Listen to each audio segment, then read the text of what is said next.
Hello, everyone. This is Tom Fox back again with another episode of Kerr 250. Today, I'm thrilled to have with me Mike Russ. Mike, first of all, welcome. Thank you. Mike, you're Mr. Mint in Mint Coin in Kerrville. Is that right? Yes. This podcast celebrates America's 250th birthday, which will be July 4th of 2026. And I just wanted to visit with you because you're a Kerrville boy, third generation. And what was the 4th of July like for you and the Russ family growing up? Oh man, it was always the park. It was going to the park and watching the fireworks. And I carried that all the way through till today with my kids. I have 3 kids. I have a 30-year-old son. And then I have 2 daughters. That's one's 6 and one's fixing to be 9. And so if we're in town, my wife's from Connecticut. So 4th of July, sometimes we go up to Connecticut for the 4th of July. But every 4th of July was going to the park, going to the mall parking lot, whether it's going down to watching, oh, darn it, Robert Earl Keen. And the most devastating, obviously, was the flood. And unfortunately, I was actually in Connecticut when the flood happened. And I think this 250th is something it's going to be pretty tough. Bittersweet, I would say, because living here and growing up on the river, my parents we were on middle of Kerrville until I was about 12. And my parents knew I loved to fish. My dad was a firefighter and they worked hard and they built his own house and property over there on Wharton Road down the road. And it was on the river.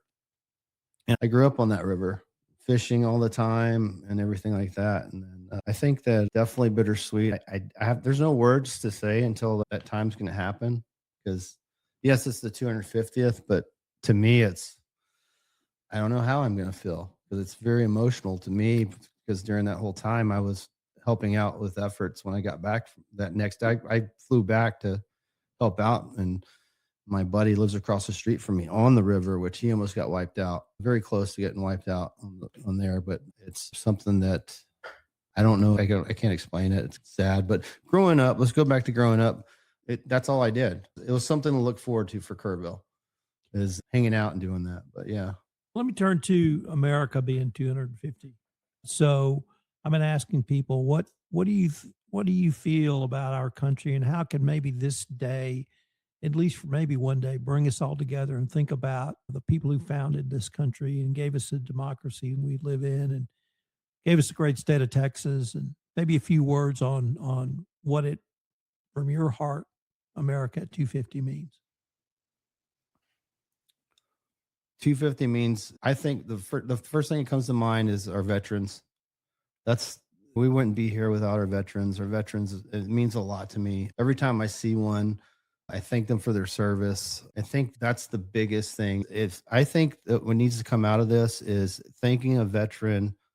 Anytime you see their hat on or any of that stuff is the biggest thing in my heart to think about, because we wouldn't be here without them. If that makes complete sense. But I get kind of worked up about it because the way the world is today, and it almost feels like I don't want to make this sounds like rough or sad, but it's a sad world these days. And I just wish that people would look up and not be so bitter about each other. It's hard to even go on social media without seeing a fight or a gunfight or some bad news about things. You know what I mean? So the one thing that you need to do is just thank your veteran. That's 250 years of this, and of them fighting and losing their arms and legs, and children losing their father or mother or whatever. Like, that's pretty hardcore. You know?